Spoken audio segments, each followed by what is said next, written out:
Hello guys, अभी मैं बैठा हूँ अपनी जिमनी में। जिमनी का ये अल्फ़ा मैनुअल वेरिएंट है और इसका मैं आपको आज इंटीरियर दिखाना चाहता हूँ कि क्या क्या इसमें आपको मिलता है। तो ये 4x4 आता है, आपको पता ही होगा। और ये मैनुअल वेरिएंट है। मैनुअल मैंने ख़रीदा क्योंकि मुझे मैनुअल बहुत चलाना थोड़ा सा पसंद है। ऑटोमेटिक में माइलेज का भी इशू है और मुझे ऑटोमेटिक में थोड़ा सा मज़ा नहीं आता चलाने में। तो मैं आपको दिखाता हूँ जिमनी का जो है मैनुअल वेरिएंट का आपको इंटीरियर कैसा मिलता है। तो अगर आपकी स्क्रीन बंद है, यानी कि आपने कोई भी बटन नहीं दबाया है, आप गाड़ी के अंदर बैठते हैं, तो जो भी फाटक खुला है उसका इंडिकेशन आपको स्क्रीन पे कुछ इस प्रकार से दिखाई देगा। जैसे कि अपनी डिक्की का जो खुला हुआ है फाटक, और ये इधर वाला खुला हुआ है, राइट साइड वाले दोनों खुले हैं क्योंकि मैं अंदर बैठ के वीडियो बना रहा हूँ, गर्मी बहुत ज़्यादा है। और इधर आपको ये जो आपका आरपीएम मीटर और इधर आपका स्पीडोमीटर आपको दिखता है और फाटक खुले हैं। इसका मतलब ये जो रेड आपको दिखा रहा है, ये इसका मतलब फाटक खुले हैं। इसके बाद में नज़र पड़ती है स्टीयरिंग पे। तो स्टीयरिंग व्हील पे आपको यहाँ पे लेफ़्ट और राइट, प्लस माइनस, मोड और इन्फो, और ये एक म्यूट का बटन मिलता है। और उसी साइड में अगर आप दूसरी तरफ चलते हैं राइट साइड में, तो क्रूज़ कंट्रोल का बटन मिलता है और इसको रीसेट और सेट करने का बटन और कैंसिल का बटन मिलता है। और यहाँ पे 2 डमी बटन है, इनका कोई काम नहीं है, ये डमी है।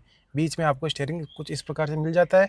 अगर बात करें अपन वाइपर्स की, तो वाइपर्स के कंट्रोल यहाँ पे आपको मिल जाते हैं, जिसमें आपके फ्रंट के विंडशील्ड के जो है यहाँ पे फंक्शनिंग होगी। रियर जो विंडशील्ड है उस पर आपको जो वाइपर है उसकी कंट्रोल यहाँ से मिलेंगे। और उसके साथ ही जो वॉशर के हैं फ्रंट और बैक दोनों आपको यहाँ पे कंट्रोल मिल जाते हैं। इसके अलावा नॉर्मल जो गाड़ी में होता है हेडलाइट का, इसमें एक फंक्शन दिया गया है कि इसमें ऑटो दिया गया है। तो यहाँ पर अगर आप ऑटो पे रखते हैं तो आपकी लाइट्स वगैरह जो ऑटोमेटिक जो है ऑन हो जाएगी, और बाकी आप यहाँ से ऑफ कर सकते हैं ऑन। और ये आपकी DRL और ये आपकी लाइट हो गई। तो इस प्रकार से आपकी लाइट जल जाएगी। तो कलर्स कुछ इस प्रकार से आता है, आप देख सकते हैं। अब एसी वेंट्स की बात करें तो कुछ इस प्रकार के एसी वेंट्स आपको मिलते हैं, जिनको आप इस प्रकार से ओपन कर सकते हैं और इस प्रकार से क्लोज कर सकते हैं। ये जो है इस प्रकार से मूव भी होता है, तो आप डायरेक्शन देना चाहें कुछ इस प्रकार से तो इनको दे सकते हैं, और यहाँ से ऐसे बंद कर सकते हैं। सेम वहाँ पे आपको वैसा मिल जाएगा। जो मिडिल वाले एसी वेंट है वो कुछ आपको इस प्रकार से डिज़ाइन में देखने को मिलते हैं। आप इनको ऐसे कर सकते हैं दाएँ बाएँ, जो कि नॉर्मल चीज़ है। और ये आपका हैजार्ड लैम्प को आप डे और नाइट के हिसाब से जो है मैनुअल एडजस्ट कर सकते हैं, ये ऑटोमेटिक नहीं आता है। यहाँ पे आपको फ्रंट साइड में लाइट दी गई है, तो इन्हें आप ऐसे ऑन कर सकते हैं। हेलोजन ये लाइट इसमें आती है, ऑफ और ऑन का बटन यहाँ से कर सकते हैं, और डोर के साथ भी वर्किंग है। इसके अलावा अगर यहाँ पे चले तो यहाँ पे वैनिटी मिरर इनको बोला जाता है, तो इनमें आप जो अपना मुखड़ा वगैरह देख सकते हैं। और सेम ड्राइवर साइड में भी आपको वैनिटी जो मिरर है ये आपको देखने को मिल जाता है। ये साइज़ जो है काफ़ी छोटी है, तो थोड़ा बहुत इनको एक्सटेंड करना चाहिए था या फिर बढ़ा देना चाहिए था, या फिर थोड़ा बहुत ये एक्सटेंड हो जाते हैं यहाँ तक। तो इस साइड में अगर आप देखें तो यहाँ तक ये थोड़ा बढ़ जाना चाहिए था, तो उस हिसाब से छोटे लगते हैं मुझे, काफ़ी छोटे हैं ये। ड्राइवर साइड को छोड़ के यहाँ पे आपको ग्रैब हैंडल मिल जाते हैं, पीछे भी है और इस साइड भी है। तो ड्राइवर साइड को छोड़ के आपको 3 यहाँ पे ग्रैब हैंडल मिल जाते हैं। बाकी और रूप में बताऊँ तो यहाँ पे एक लाइट और है जिसे आप यहाँ से ऑन कर सकते हैं, हेलोजन बल्ब इनमें दिया गया है।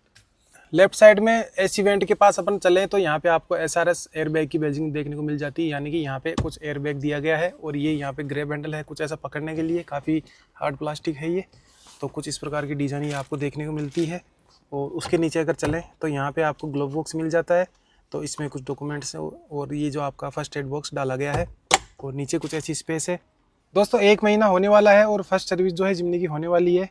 तो फर्स्ट सर्विस में आपको बता दूं कि इसमें सिर्फ वॉशिंग होती है, और जो फ्लूइड वगैरह है और वो जो आपका एयर फिल्टर है उनको क्लीन करते हैं, कोई ज़्यादा खास होता नहीं है। अगर आपको कोई दिक्कत है तो वो रिजोल्व हो जाएगी। इस गाड़ी में 2 मॉडिफिकेशन हो रखे हैं। एक तो मैंने इसमें फ्लोरिंग करवा ली है, और डिफोगर वाले हीटिंग एलिमेंट है वो बाहर होते हैं, तो उनको मैंने कवर किया है। बस ये 2 ही चीज़ हुई है। तो इससे पहले कि इस गाड़ी में और ज़्यादा मॉडिफिकेशन हो, मैं आपको इंटीरियर दिखा देता हूँ कि कैसा क्या इसमें इंटीरियर देखने को मिलता है। तो फटाफट से अपन आगे वीडियो में बढ़ते हैं। लेफ्ट साइड का अगर आप डोर देखेंगे तो उसमें ऐसा कोई आपको खास बटन नहीं दिखेगा, और राइट साइड में भी ऐसा कोई आपको बटन जो है डोर पर नहीं दिखेगा। बस आपका ये अनलॉक, डोर लॉक अनलॉक करने का, और ये जो है आपको डोर ओपन करने के लिए ये दिया जाता है। बाकी और कोई भी बटन जो है आपको ना तो को ड्राइवर साइड में और ना ही ड्राइवर साइड में आपको देखने को मिलेगा। चारों डोर्स में आपको स्पीकर मिल जाएंगे। कुछ इनकी डिज़ाइन जो है ऐसी रहने वाली है, और पास में आपको जो एक छोटा सा, अगर मैं आपको दिखाऊं तो इतनी सी जगह आपको मिलने वाली है, जिसमें शायद एक फ़ोन तो आ जाएगा आराम से। तो बात करें ड्राइवर साइड के जो डोर की, तो यहाँ पे ना कोई आपको ग्लास जो है एडजस्ट करने का, तो कोई भी ऐसा बटन डोर लॉक अनलॉक कोई भी ऐसा बटन नहीं मिलता है। स्टीयरिंग के पास में आपको यहाँ पे मिल जाएगा आइडल स्टार्ट और स्टॉप का बटन, यहाँ पे आपको वाइपर का बटन, और ये जो आपकी लाइट का जो थ्रो है ऊपर नीचे करने का, और यहाँ पे आपको मिलता है, अगर आप देखें तो आपके जो ग्लासेस हैं ORVM, और जो लेफ़्ट साइड का यहाँ पे ऐसे करने पर ऊपर नीचे करने के लिए, और लेफ़्ट साइड का करना है तो वो बटन जो है यहाँ पे मिलेगा।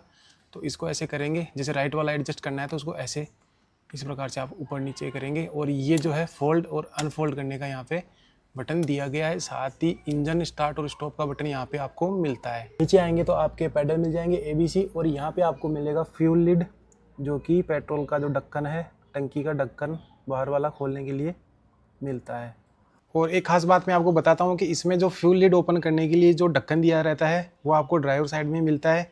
जैसे कि मैं आपको दिखाता हूँ, पीछे आप थोड़ा सा नज़र रखना, ये मैं आपको दिखाता हूँ इस प्रकार से।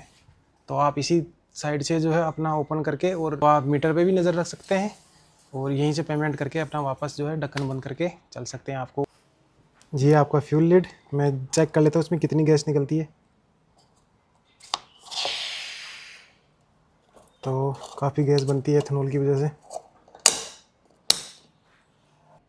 सीट क्वालिटी आपको कुछ इस प्रकार से मिलेगी। तो इनमें सीट कवर और कुशनिंग लगवा के आप इन्हें और ज़्यादा कंफर्टेबल बना सकते हैं। इसके अलावा इसमें हाइट एडजस्टमेंट का जो है सिस्टम नहीं आता है, और इसमें सिर्फ आप इसको इंक्लाइन और डिक्लाइन रिक्लाइन जो भी होता है आगे पीछे कर सकते हैं, और ये जो सीट है इसको आगे पीछे कर सकते हैं और इसको आगे पीछे कर सकते हैं कुछ इस तरीके से। तो वो तो सभी में होता है, आप देख लेना। बाकी अब चलते हैं अपन गियर बॉक्स की तरफ। यहाँ पर आपको सबसे पहले मिलता है मैनुअल गियर बॉक्स 5 स्पीड का, जिसमें आपको एक रिवर्स, टोटल मिला के 6 गियर हो गए। इसके अलावा एक मिलता है इस गाड़ी की जान और सबसे प्यारी चीज़ 4x4, इसमें 2H 4H, और जो इसको प्रेस करके दबाते हैं तब लगेगा आपका 4 लो। इसके बाद में मिलता है आपको एक hand brake same to same, और यहाँ पे जो है चाइल्ड लॉक के लिए आप जो है वो बटन दबा सकते हैं। तो इसके बाद में आपके जो ये शीशे वगैरह हैं और जो लॉक हैं वो बच्चे वगैरह नहीं खोल पाएंगे। और इसके अलावा जो पीछे के विंडोज़ है उसको आप यहाँ से रोल डाउन और रोल अप कर सकते हैं। इनके बटन यहाँ पे दे रखे हैं। अब बात करते हैं एसी कंसोल की। तो यहाँ पे ऑटोमेटिक एसी दिया गया है, बेसिकली ऑटोमेटिक फ़ैन दिया गया है, एसी ऑटोमेटिक नहीं है। और इसमें ऊपर मोड दिया गया है ऑफ़ करने का, और रीसर्कुलेशन मोड जो है इनर का और आउट का, और एसी ऑन ऑफ का। एसी का ये बटन दिया गया है, इसमें आप टेम्परेचर जो है इस यहाँ से सेट कर सकते हैं। इसको ऑन करके बताता हूँ। तो उससे पहले अपन नीचे वाले बटन चेक कर लेते हैं। तो सबसे पहले आपका 12 वोल्ट का जो एक सॉकेट मिल जाता है चार्जिंग फ़ोन ऑन करने के लिए, एक USB पोर्ट, और नीचे थोड़ी सी जगह है, बस इतना ही है नीचे। बाकी अब चलते हैं एसी वाली जगह पे। तो यहाँ पे आप देख सकते हैं कि अगर आप एसी ऑन करेंगे तो ये अभी गाड़ी बंद है। तो मैं आपको कुछ मोड वगैरह दिखा देता हूँ। तो ये एसी आपका जो फ़ैन है वो गुड मॉर्निंग भी बोलती है, ये ऑन हो गया। और यहाँ पे जो आप जो है इसका टेम्परेचर सेट कर सकते हैं इस तरीके से।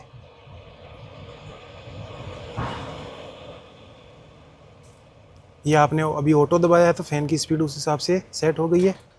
यहाँ से आप फ़ैन की स्पीड को है कम ज़्यादा कर सकते हैं, टेम्परेचर आपका जो है यहाँ से सेट कर सकते हैं।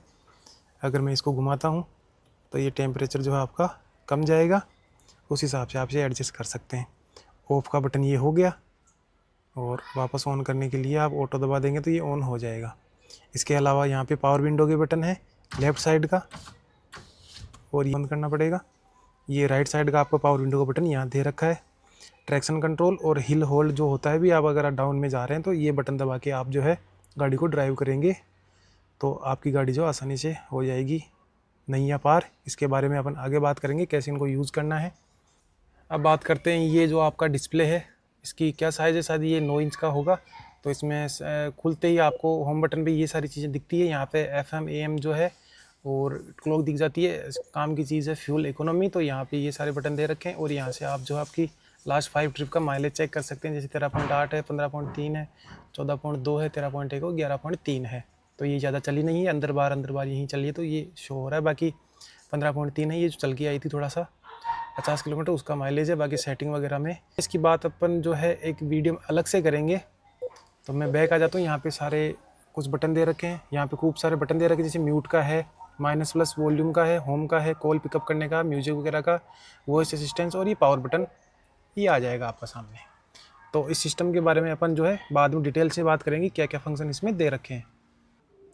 स्टीयरिंग व्हील पे आपको कुछ ऑल पिकअप करने का और जो है काटने का और वॉइस असिस्टेंट का ये जो है बटन दे रखे, तो आप चलती कार में जो बात कर सकते हैं अगर एप्पल कारप्ले से कनेक्टेड है तो। इसके अलावा अगर अपन चलें यहाँ पे अपने जिप्सी में, पुरानी वाली जिप्सी की याद आती है तो यहाँ पे सारे सिस्टम दे रखे हैं। इंजन ऑयल का है, बैटरी का है, टेम्परेचर का है, हैंड ब्रेक का है, स्टीयरिंग लॉक का है, ये सारी चीज़ें इसमें शो होती है और काफ़ी सारी चीज़ें हैं। और इसके अलावा ये आपका स्पीडोमीटर हो गया। तो लाइटिंग कुछ ऐसी है, यहाँ पे कुछ फंक्शन दे रखे हैं। और अगर अपन इस तरीके से इसको यहाँ पे प्रेस करें, यहाँ पे एक नॉब ये दे रखा है, एक नॉब यहाँ पे दे रखा है। तो अगर मैं इसको दबाता हूँ तो इसमें कुछ रेंज आती है, एवरेज स्पीड आती है, ड्राइविंग टाइम। और यार इसके अलावा अगर इसको आप लॉन्ग प्रेस करोगे तो इसमें आपको और जो है फीचर दिखाई देंगे, जैसा कि अपन ने ग्रैंड विटारा में देखा था। तो अगर आप इसको फिर ये नॉब को आप राइट और लेफ़्ट करते हो तो ये फंक्शन जो है आपके यहाँ से शो होंगे। Clock setting, door lock, lights, AC on, default और बैक। तो इनके बारे में डिटेल में एक वीडियो बनाऊंगा जिसे अपन समझेंगे। इसके अलावा यहाँ पे जो दूसरा नॉब दे रखा है उसमें आप ये जो ट्रिप ए है, ट्रिप बी है और लॉन्ग प्रेस करने पर आप इनको 0 कर सकते हैं। फ्रंट से कुछ इतना स्पेस आपको यहाँ पे मिल जाता है। ये एक मेरा हाथ है तो यहाँ पे ठीक ठाक जगह मिल जाती है कार के हिसाब से, और ये वाली जगह भी आपको फ्लैट मिल जाती है। तो यहाँ पे आप जो है अपना मोबाइल होल्डर वगैरह या फिर कोई ट्रे वगैरह है वो लगा सकते हैं अपने अपने हिसाब से, जो भी आपकी श्रद्धा होगी। अगर स्टीयरिंग व्हील की बात करें तो ये टेलीस्कोपिक नहीं है मेरे हिसाब से। तो मैं अगर इसको यहाँ पे लो करता हूँ तो ये नीचे हो जाता है, तो ये टिल्ट होगा, टेलीस्कोपिक नहीं होता है। तो यहाँ पे नीचे सेम जो आता है इसको आप यहाँ से लॉक कर देंगे तो ये लॉक हो जाएगा। पिलर बी पे आपको दे रखा है यहाँ पे SRS एयरबैग, और जो आपका सीट बेल्ट है वो फिक्स है शायद, ये एडजस्ट नहीं होता है। तो सीट भी जो आपकी सीट है वो भी हाइट एडजस्ट नहीं होती है, तो उस हिसाब से ये फिक्स दे रखा है। अब चलते हैं सेकंड रो में, देखते हैं वहाँ पे आपको क्या मिलता है। अब बात करते हैं सेकंड रो में अपने पहले डोर की राइट साइड के। तो यहाँ पे आपका पावर विंडो के लिए बटन, स्पीकर यहाँ पे, और ये डोर खोलने के लिए लॉक अनलॉक का बटन, और ये ग्रैब हैंडल यहाँ पे। इसके अलावा यहाँ पे और कुछ नहीं है, और एक बटन दे रखा है चाइल्ड सेफ्टी लॉक का, तो वो जो नॉर्मली होता है। अब मैं चलता हूँ अंदर। तो यहाँ पे जाने के बाद में मैं यहाँ पे बैठता हूँ, और अगर यहाँ पे बैठने के बाद में मैं आपको बताऊँ कि ये जो सीट है वो मैंने हाईवे पे ड्राइविंग के हिसाब से रिलैक्स मोड में बैठने के हिसाब से एडजस्ट कर रखी है। कि हाईवे पे अपन क्या होता है कि अपन को जैसे 8 लेन पे ज़्यादा जाना होता है तो वहाँ पे अपनी जो ट्रैफिक इतना नहीं होता, 1 लेन में होता है और 4 लेन में अपना एक साथ निकल सकते हैं। तो उस कंडीशन में हम लोग क्या होता है कि आराम से सीट को थोड़ा सा पीछे करके और आराम से अपने लेग्स वगैरह को रेस्ट दे देते हैं और क्रूज़ कंट्रोल लगा लेते हैं, और कंफर्ट वाइज अपनी सीट को एडजस्ट कर लेते हैं। उसके हिसाब से अगर पीछे जगह देखें तो मैं आपको दिखाता हूँ कितनी जगह यहाँ पे बचती है। तो अगर मैं मेरी हाइट की बात करूँ तो 5 और 11 जो मेरी हाइट है 5'11", तो उसके हिसाब से मुझे इतनी जगह मिल जाती है पीछे। अगर मैं रिलैक्स होकर अपने हिसाब से मैंने ये जो सीट एडजस्ट कर रखी है, तो मेरी हाइट आप पूरी 6 फीट मान सकते हैं विथ शूज़। तो उसके बाद में मैंने जो सीट है वो एडजस्ट कर रखी है और इतनी जगह मुझे मिलती है। ये मेरा हाथ आप लोग देखिए कितना बड़ा है। उसके बाद में ये जगह देखिए, तो मैं आराम से इसमें बैठ सकता हूँ, कोई दिक्कत वाली बात नहीं है। इतना स्पेस मुझे मिल जाता है, मैं पैर लंबे भी कर सकता हूँ इतने। इस हिसाब से आप देखिए, गर्मी बहुत है तो मैंने शॉर्ट्स पहन रखा है। और तो अगर देखा जाए तो पीछे स्पेस सीट के मामले में काफ़ी ज़्यादा है। ये सीट मैंने वैसे ही कर रखी है। तो अब चलते हैं अपने इंटीरियर की तरफ। ये लाइट मैंने आपको दिखा दी है, रियर सीट पे आपको मिलती है। और इसके अलावा सेम डोर पे वो जो अपने इस साइड का डोर है वैसा इसमें मिलता है। बाकी पीछे इतना कोई ख़ास जो है चीज़ है नहीं, ये आपका आगे और पीछे दोनों जगह से एक्सेस कर सकते हैं। और पीछे आपको मैं बता देता हूँ कि एडजस्टेबल आपको जो है हेडरेस्ट मिल जाता है, ये देखिए। तो दोनों ही सीटें जो है आपको एडजस्टेबल हेडरेस्ट के साथ मिल जाती है। 50-50 में स्प्लिट है, हेडरेस्ट 2 पीछे हैं और ये एक आगे, और ये वाला तो है ही। इसके अलावा ग्रैब हैंडल मैंने आपको बता ही दिया है। रूफ कुछ ऐसी मिलती है, एकदम फ्लैट है, तो फ्लैट ही आपको रूफ ये मिलने वाली है। कहीं कहीं पे थोड़े बहुत ये हल्का कुछ अंदर लगा रखा है ताकि आप यहाँ पे कुछ माउंटिंग कर सको अंदर कैंपिंग के हिसाब से। पीछे से अगर दिखाऊं तो डैशबोर्ड कुछ इस प्रकार से दिखता है, ये कुछ नज़र आपको यहाँ से आएगा। क्योंकि मैं अभी घर पे पार्किंग में खड़ा हूँ तो लाइटिंग थोड़ी सी कम है। तो अब चलते हैं बूट एरिया में। बूट एरिया में बस आपको ये ऐसा अनलॉक करना है और आपकी डिक्की खुल जाएगी। और यहाँ पे ये आपका जो है बूट एरिया इतना मिल जाएगा। अगर इसमें बात करें आपको क्या मिलता है, एक लाइट मिलती है। यहाँ पे अभी मैंने शायद बंद कर रखा है आगे से, क्योंकि बच्चे बच्चे छेड़ते रहते हैं। और ये जो है एक 12 वोल्ट का सॉकेट आपको A+B मिल जाता है, यानी कि दोनों मिलाकर आगे और पीछे आपको 120 वोल्ट से ज़्यादा आउटपुट आपको यहाँ से नहीं लेनी है, वरना फ्यूज उड़ जाएगा। पीछे क्वार्टर ग्लास है और इसके अलावा ये आपका सेफ्टी। और ये जो है मैं आपको बता रहा था जो मैंने क्या मॉडिफिकेशन करवाई, ये दूसरी, ये मैंने जो फ्लोर लेमिनेशन करवाया था वो डिक्की में भी करवा लिया, ताकि पानी वगैरह कुछ गिरे तो ये ख़राब ना हो। ये डस्ट वगैरह ब्लैक कलर में दिखेगी आपको। इसके अलावा ये कुछ ऐसा वेलक्रो के साथ चिपक जाता है, तो नॉर्मली कंपनी से ये आता है। और इसको अगर ओपन करोगे तो यहाँ पे टूल बॉक्स का जो टायर जो आपका चेंजिंग का सिस्टम है वो आपको यहाँ पे मिलेगा। तो ये सारी चीज़ें। इसके अलावा मैं इसको वापस ऐसे लगा देता हूँ और ये इस पर वापस चिपक जाएगा। क्योंकि हुआ क्या था कि ग्रैंड विटारा में काफ़ी सामान पीछे नीचे गिर गया था, ऑयल वगैरह, तेल वगैरह, घी, तो काफ़ी दिक्कत हुई थी फिर सफाई करने में। तो इसमें क्या होगा कि ये इसी पे गिर जाएगा तो ज़्यादा फैलेगा नहीं। और मैं इसको अभी पैक करूँगा अच्छे से। तो पहली मॉडिफिकेशन तो ये थी अपनी फ्लोर लेमिनेशन। और दूसरा वाला ये जो अपने हीटिंग एलिमेंट है रियर वाले, ये मैंने लगाए हैं। इनकी जो फिटिंग है इतनी अच्छी आई नहीं है, लेकिन काम चल जाएगा। क्वालिटी अच्छी है लेकिन फिटिंग इतनी प्रॉपर नहीं, क्योंकि यहाँ से ये ऊपर हो रखा है। और ये हर गाड़ी में ऐसा ही जो है परेशानी आती है।